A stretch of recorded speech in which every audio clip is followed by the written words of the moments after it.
marches comme un aveugle qui ne sait pas où il va. Tu marches comme un sourd qui n'entend.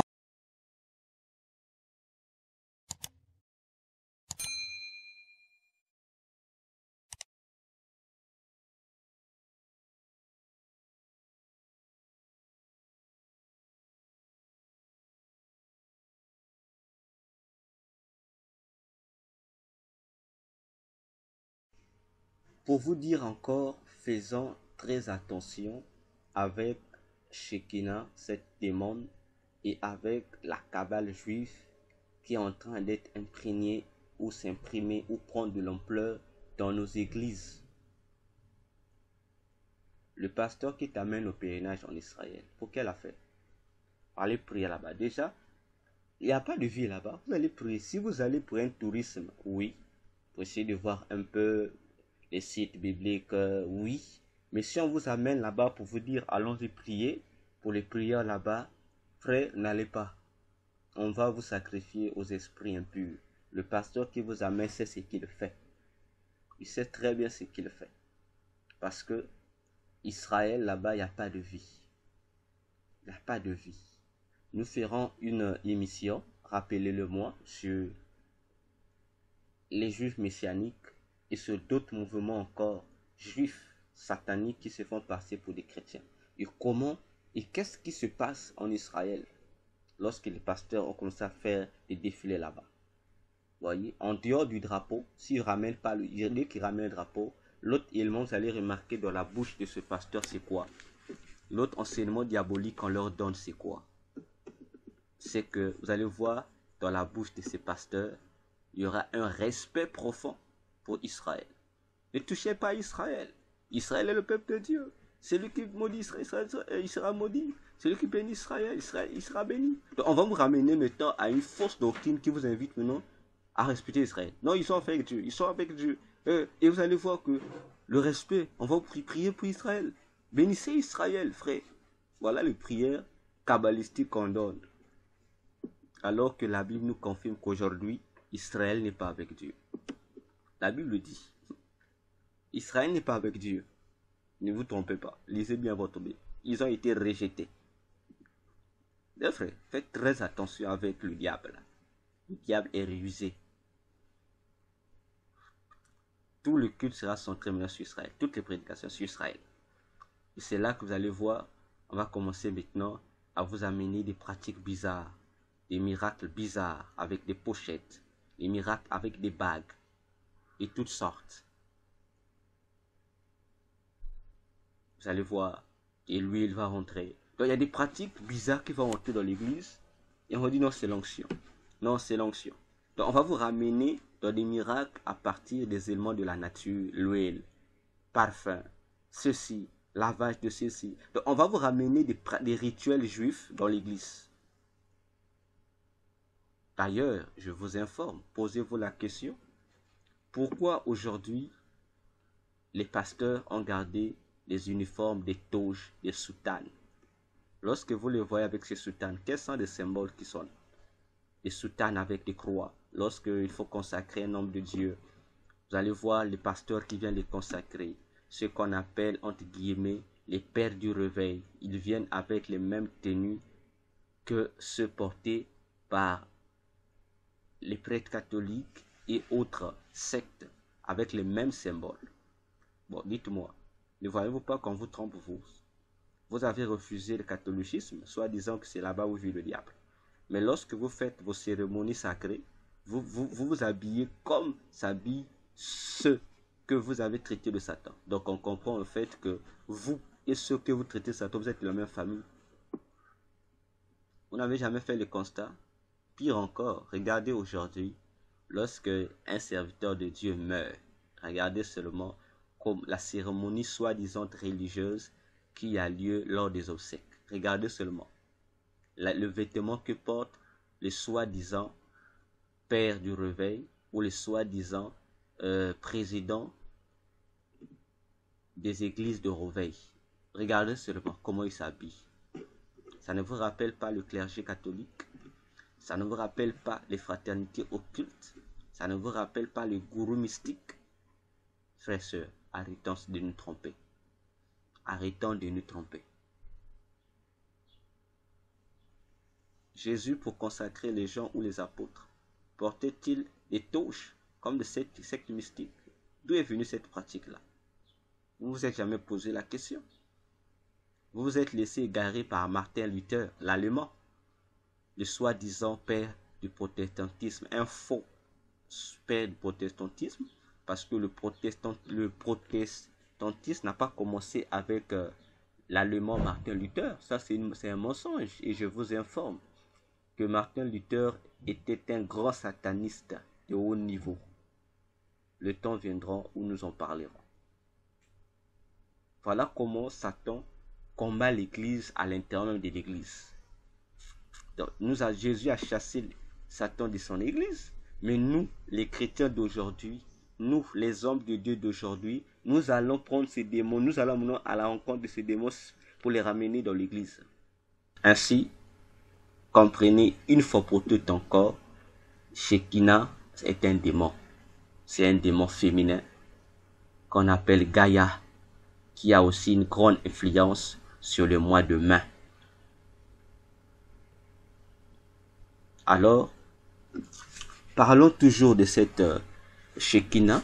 Vous allez remarquer que, puisqu'elle se fait passer aussi sous la forme des eaux vives pour se présenter comme le Saint-Esprit, c'est là qu'elle est appelée aussi la mère des océans. C'est-à-dire que tous ceux qui signent des pactes avec les esprits des eaux sont sous le contrôle de cette divinité. Et dans le monde mystique, on dit que cette Shekinah ou ce Saint-Esprit féminin a le pouvoir de rétablir l'équilibre vital. C'est-à-dire, si tu veux être spirituellement équilibré, il te faut aller signer avec elle, tu dois faire un pacte avec elle et elle va t'équilibrer par rapport à la notion de la sève. Toi en tant que plante et elle en tant que source d'eau vive, en tant que sève pour t'alimenter, t'équilibrer. Alors que en réalité c'est un faux équilibre et te détruira encore de plus belle. Voilà, bien aimé, concernant cet aspect du pourquoi de la nomination de la déesse Gaïa d'être la déesse de la fertilité. Alors, il y a un point important que j'aimerais souligner auquel nous ne devons pas confondre. Quel est ce point important? Bien-aimés dans le Seigneur, chers abonnés YouTube, vous tous qui êtes en train de me suivre présentement, la déesse Gaïa, c'est la divine, un démon qui gère la terre. Et on l'appelle Mère Terre. Mais ne confondez pas cette déesse-là à d'autres démons également qui gèrent aussi la terre. Attention. Dans nos précédentes émissions, nous avons précisé cela. Le royaume de Satan est un gouvernement, c'est un royaume. Et c'est un royaume qui est structuré, bien structuré. Vous avez par exemple dans une ville, vous avez plusieurs autorités. Vous avez le chef du quartier, c'est l'autorité de la ville. Mais le chef du quartier en tant qu'autorité de la ville, il gère un domaine précis de la ville. Au-dessus du chef du quartier, vous avez les députés. Eux aussi, ils gèrent la ville, mais ils ont leur domaine précis. En dehors des députés, vous avez les préfets. Eux aussi, ils gèrent la ville, mais ils gèrent un domaine précis. Vous avez, au-dessus des préfets, vous avez les maires qui gèrent la ville. Donc, le maire ne fait pas la même fonction que le préfet, mais il gère. Mais au-dessus d'eux, donc chef du quartier, autres et autres, ils ont un chef qui est le patron de la ville, lui-même qui est le maire. Au-dessus du maire, vous avez d'autres responsables qui sont là. C'est la même chose avec le monde satanique. Un seul domaine peut être dirigé par plusieurs esprits, mais chacun d'eux dans sa fonction particulière, dans une mission particulière.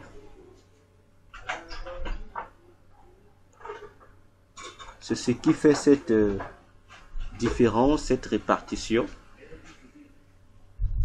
J'aimerais préciser pour que nous évitions la confusion. Parlons des divinités qui gèrent aussi la terre. Vous avez déjà entendu parler de ce qu'on appelle naturellement par les 4 éléments de la nature. C'est plus de l'expression utilisée dans l'occultisme, les 4 éléments de la nature. Qui sont? Vous avez le feu, l'eau, la terre et l'air. Ou bien le feu, l'eau, l'air et la terre. Les 4 éléments de la nature qui sont encore appelés dans d'autres fraternités occultes ou religions les génies de la nature. Alors, parmi ces 4 éléments, vous allez remarquer, il y a le feu, il y a l'eau, il y a l'air et il y a comment vous appelez cela? La terre. Et chacune de ces 4 éléments de la nature est contrôlée ou gérée par un démon principal. Ils peuvent être nombreux, mais au-dessus, comme dit le chef des démons, ils sont gérés. Vous avez par exemple, allons citons-les, vous avez par exemple l'élément feu. L'élément feu est sous la responsabilité d'un démon qu'on appelle Shango. Shango, S-H-A-N-G-O ou encore C-H-A-N-G-O. Shango, c'est le démon qui donne aux magiciens le pouvoir ou les caractéristiques du feu, du tonnerre et de l'éclair. Nous en parlerons. Vous avez, il est encore appelé sous d'autres noms. On l'appelle Shango, on l'appelle Sango, on l'appelle Ogushango, on l'appelle Zango, on l'appelle Evioso. C'est parmi, ils ont plusieurs noms, d'après les religions et autres. D'après les religions et autres. Ceux qui pratiquent le vaudou savent de quoi je parle. Ceux qui pratiquent les religions béninoises, régions liées à la nature, aux traditions, ils savent. Vous avez l'élément feu. L'élément feu est contrôlé par un démon qu'on appelle Madrax. C'est souvent, il est appelé le dragon de la mer. Vous avez l'élément air, c'est-à-dire l'air, qui est contrôlé par un démon qui porte plusieurs noms. Ce démon-là, on l'appelle Calibos, on l'appelle encore Avatar. Vous avez écouté souvent, vous voyez les films d'Avatar, qu'on appelle Dénémètre de l'air, c'est un démon.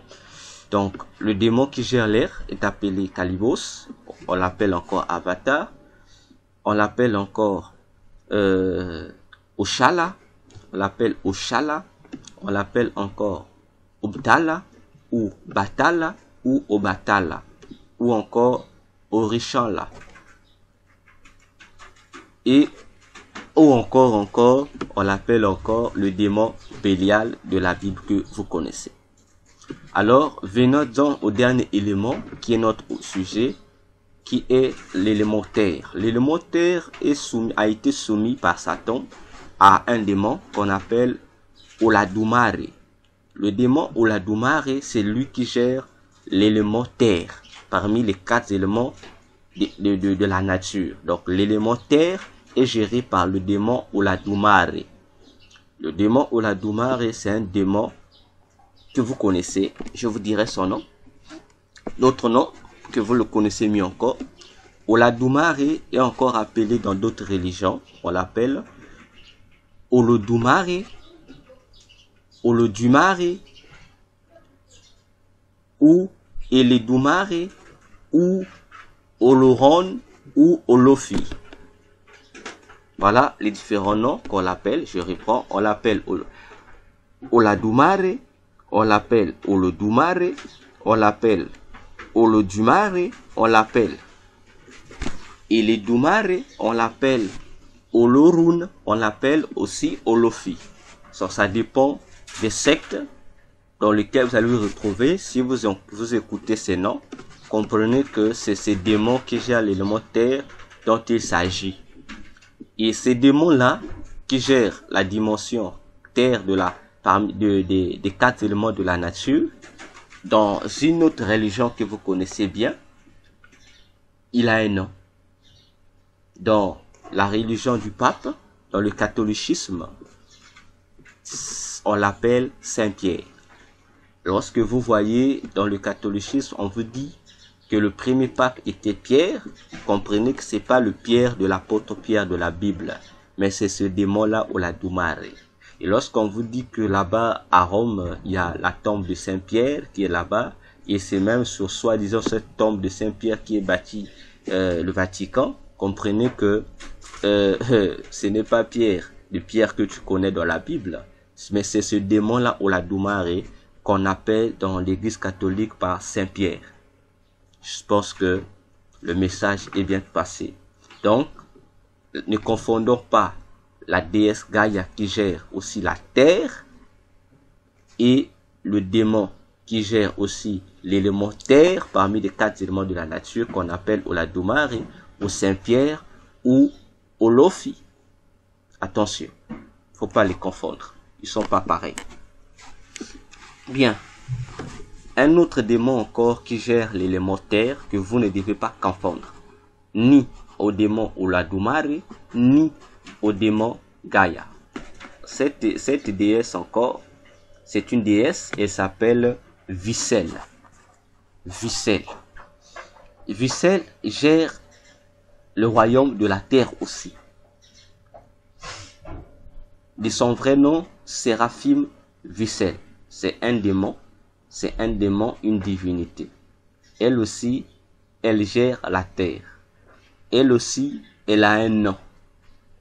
Elle prend aussi les mêmes titres, les mêmes noms que Gaïa. On l'appelle aussi sur d'autres cieux. En Inde surtout, on l'appelle Gaïa.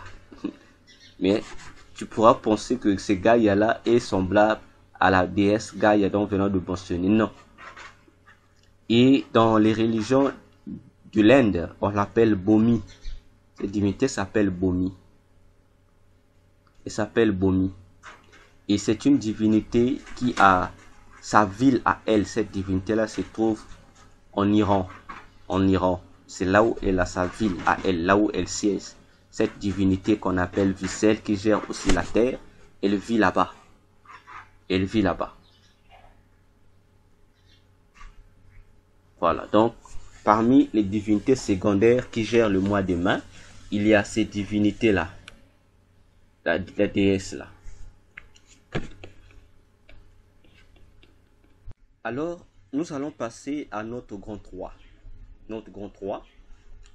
Toujours dans notre option sur les démons secondaires, nous allons parler de quelque chose d'important, le grand 3.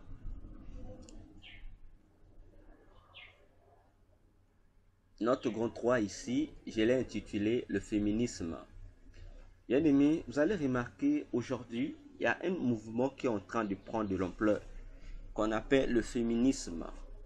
C'est un mouvement qui se présente comme étant un mouvement qui sert pour les intérêts de la femme, sinon des femmes, en voulant donner à la femme une certaine place, une certaine valeur. Voilà les mots qu'ils utilisent. Mais si vous regardez bien, vous allez comprendre que ce mouvement appelé le féminisme, c'est un mouvement qui a été inventé par Satan.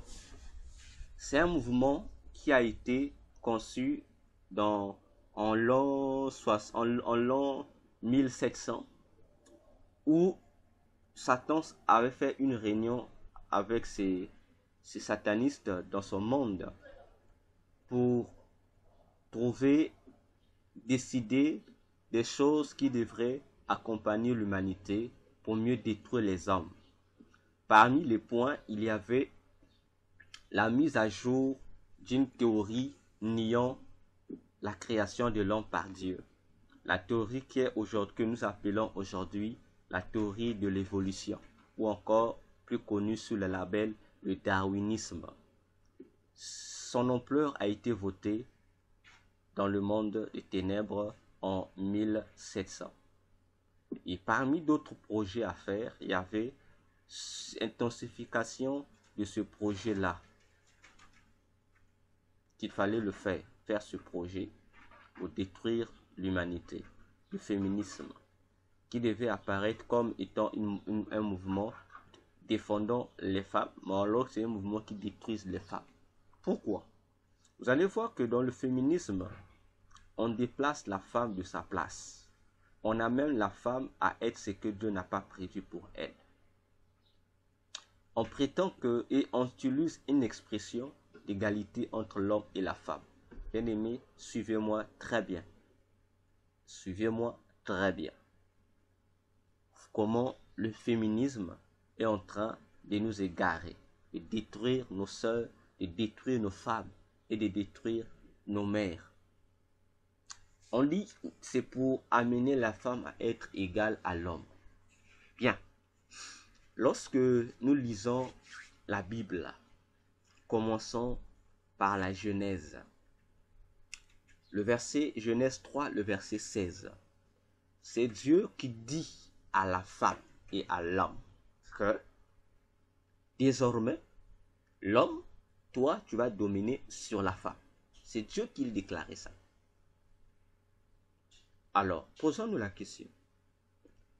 Avant cette déclaration de l'homme, c'est-à-dire avant ce fait-là, ce péché qui a entraîné cette conséquence, donc, l'homme ne dominait pas sur la femme.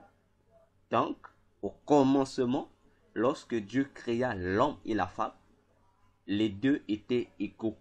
Il n'y avait pas de distinction. L'homme n'était pas supérieur à la femme, ni la femme supérieure à l'homme. Il n'y en avait pas. Ce n'est pas moi qui dis, lisons la Bible. Dieu a créé l'homme et la femme égaux. C'est pour cette raison, dans Genèse 5, la Bible dit, lorsque Dieu venait dans le jardin d'Éden, Dieu ne faisait pas de distinction entre l'homme et la femme. Dieu appelait l'homme homme, Dieu appelait la femme homme. Et nous avons déjà expliqué cela dans nos émissions précédentes. Le mot homme et le mot femme signifient la même chose. Ce n'est que dans nos langues, on essaie un peu de modifier certaines lettres, mais c'est le même mot.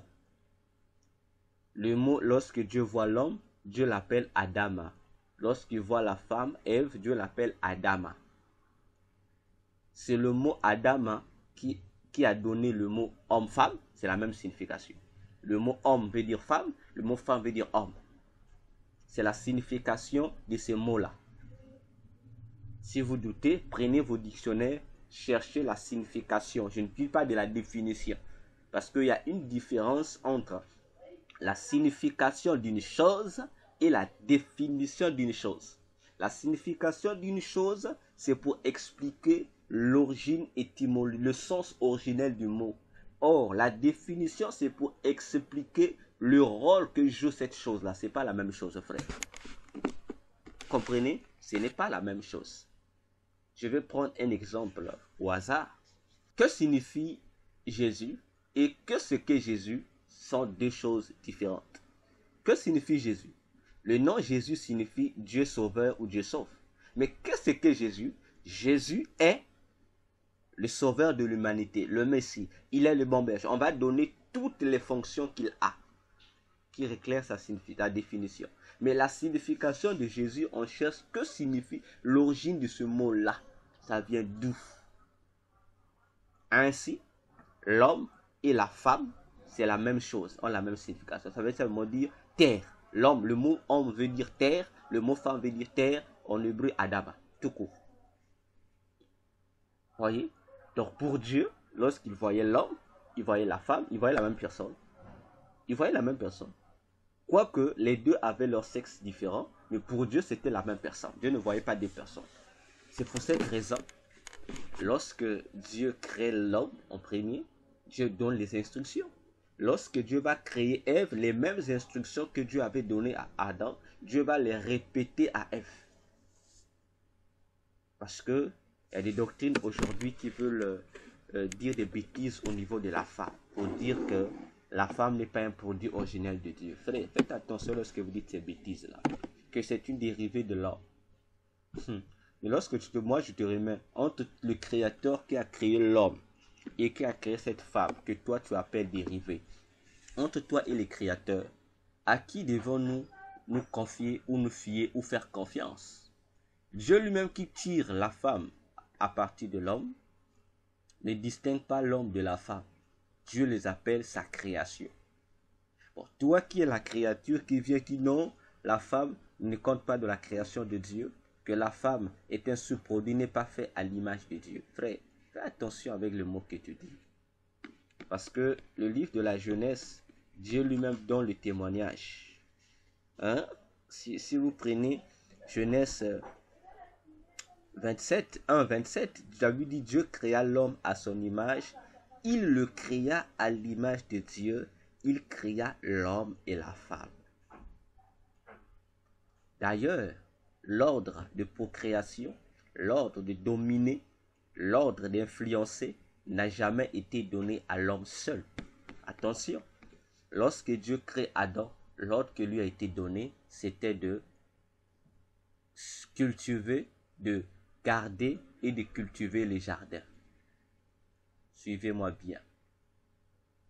Pourtant, dans Genèse 1, le verset 26, Dieu dit, faisons l'homme à notre image, selon notre ressemblance, et qu'il domine sur les poissons de la mer, sur les oiseaux du ciel, sur le bétail, sur toute la terre, et sur tous les reptiles qui rampent sur la terre.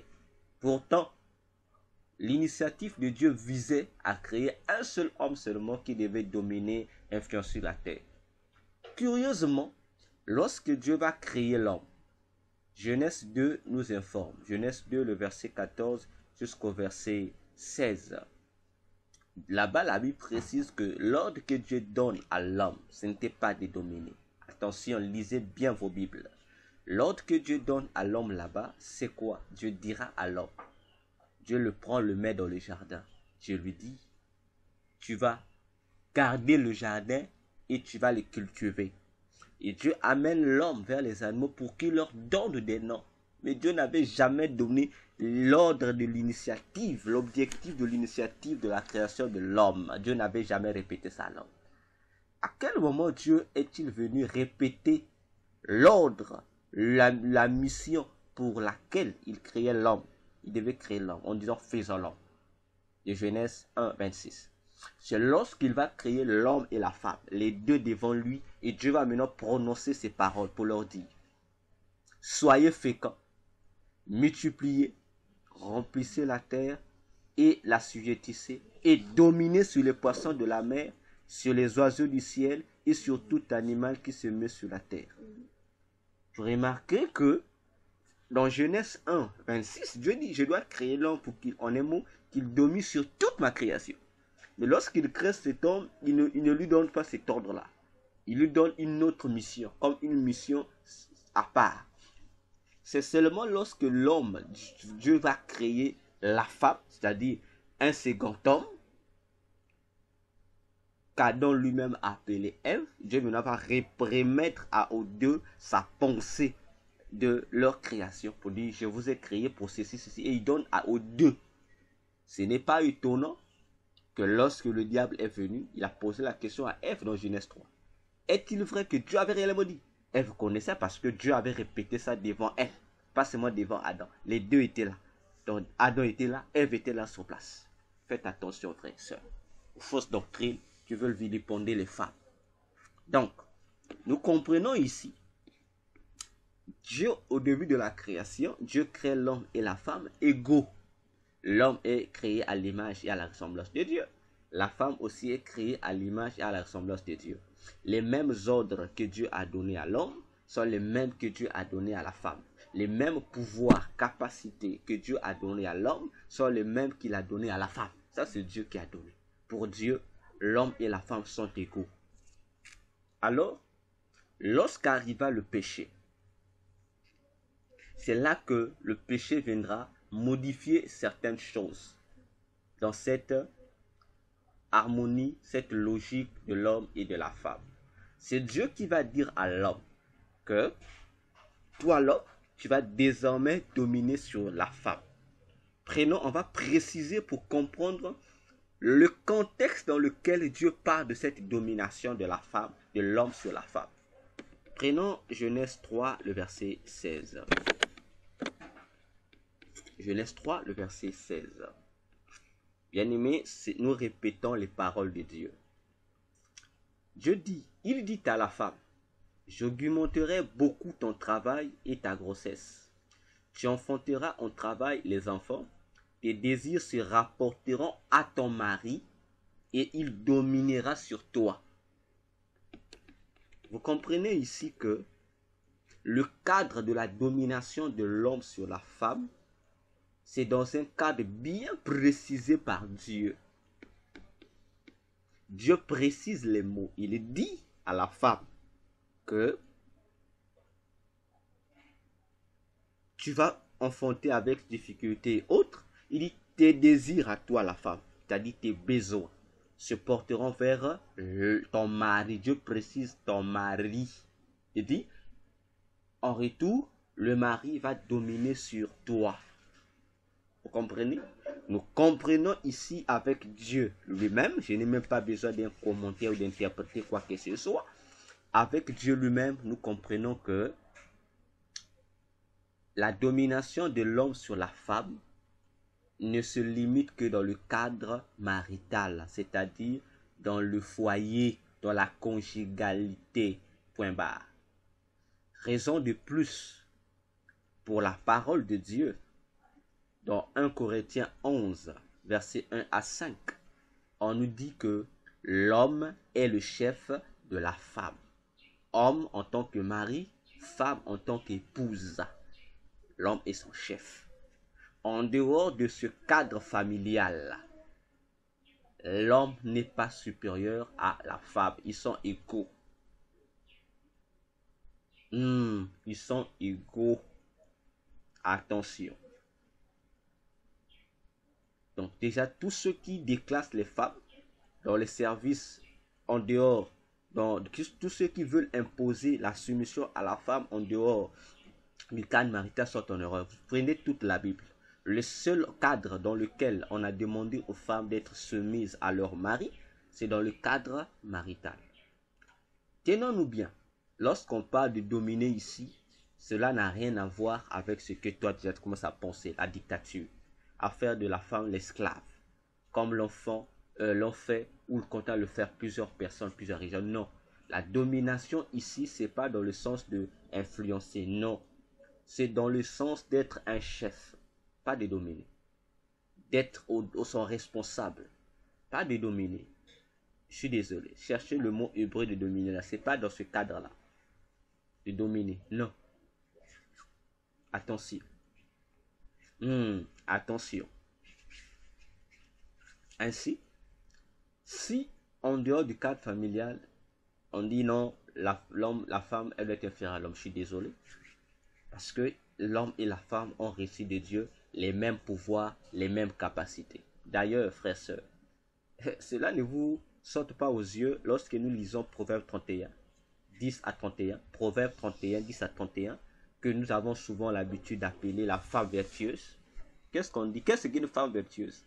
Lisez tout Proverbe 31, verset 10 à 31, vous allez comprendre que les critères qui sont donnés pour une véritable femme digne de confiance dans un foyer ou dans la vie tout court.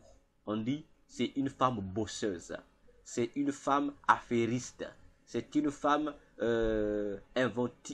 inventrice, c'est une femme qui n'est pas là, qui n'a aucun rapport avec les idéologies anti-féministes qui sont données aujourd'hui, que ce soit au niveau de notre tradition ancestrale, que ce soit comme on le voit aujourd'hui. Non, c'est une femme qui travaille, c'est une femme qui doit lutter pour survivre, c'est une femme qui doit penser, avoir initié des choses pour le développement de son foyer, de ses enfants, de son mari et d'elle-même. Ce n'est pas une femme qui croise les mains, qui reste là à la maison pour attendre que l'homme va chercher du pain. Je suis désolé, cette pensée n'est pas biblique. Ça n'a rien à voir avec la Bible. La notion qu'on impose aux femmes aujourd'hui, cette fausse soumission n'a rien à voir avec la Bible, frère. Alors, Satan crée cette fausse diversion pour créer encore sa fausse doctrine sur ce qu'on appelle le féminisme aujourd'hui. En faisant quoi? En disant aux femmes que non, les femmes, vous devez vous révolter, vous êtes égaux aux hommes.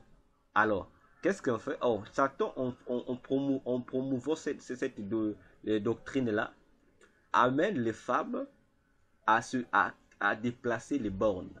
Au lieu que les femmes cherchent leurs limites, à chercher leurs réclamations dans les contextes qui leur est donné, mais Satan pousse les femmes à revendiquer même cette supériorité ou égalité au sein du foyer. Ça passe pas, frère, soeur, ma soeur.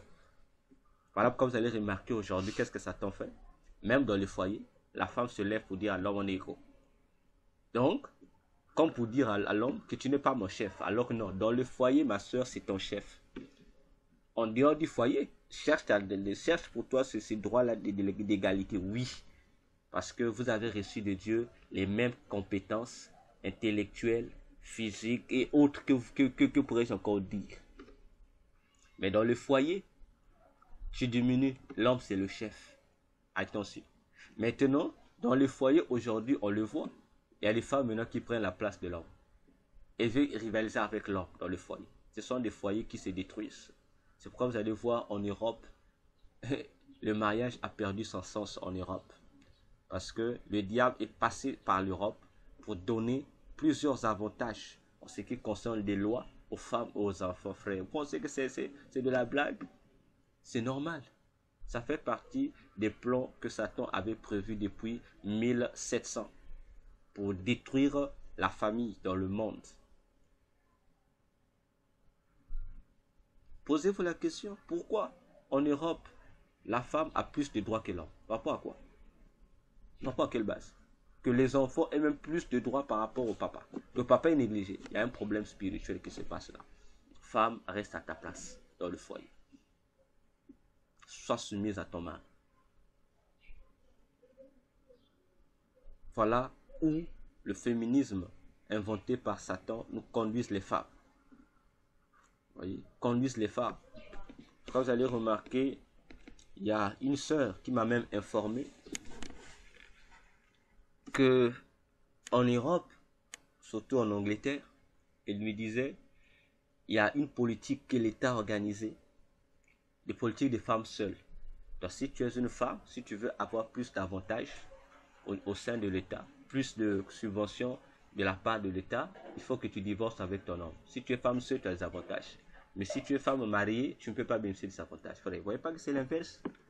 Réfléchissez un peu. On devait donner ces avantages à la femme pendant qu'elle est avec son mari. Ça devait former un bon couple. Mais on te dit, si tu veux avoir ces avantages-là, être soutenu à tout égard par l'État, il faut que tu te sépares de l'homme, que tu sois femme seule, frère. Mais femme seule, c'est-à-dire, autrement dit, vous comprenez comment Satan est en train de combattre les foyers, combattre les mariages, combattre les couples, en sémant l'esprit du divorce. C'est pourquoi en Europe, vous allez voir que le mariage n'est plus sacré. Les gens peuvent se marier le matin à 7 h. À 9 h, ils ont divorcé. Donc le mariage, donc Satan a tout fait pour désacraliser le mariage dans les pays européens. Et les gens trouvent ça normal. Il y a même des mariages à contrat. Donc, au lieu de se marier par amour, tel que Dieu l'a institué au départ, dans jeunesse, où l'homme doit manifester sa flamme, non. Les gens se marient par plaisir. J'ai mon argent, je prends telle femme, on dit on se marie pour un mariage de 3 mois et puis on se sépare, on divorce et autres. Frère, faites très attention, frère. Parce que dans Malachie 2, le verset 15 au verset 16, Dieu dit, 15 jusqu'au verset 17, Dieu dit qu'il n'aime pas le divorce. Dieu n'a pas créé le mariage pour qu'il ait divorce. Non. Même lorsqu'on a posé à Jésus la question, dans Matthieu 19, Jésus a répondu aux gens, Dieu n'a pas créé le mariage pour le divorce, non. Mais le divorce est intervenu à cause de la dureté du cœur de l'homme. Faites attention, frère.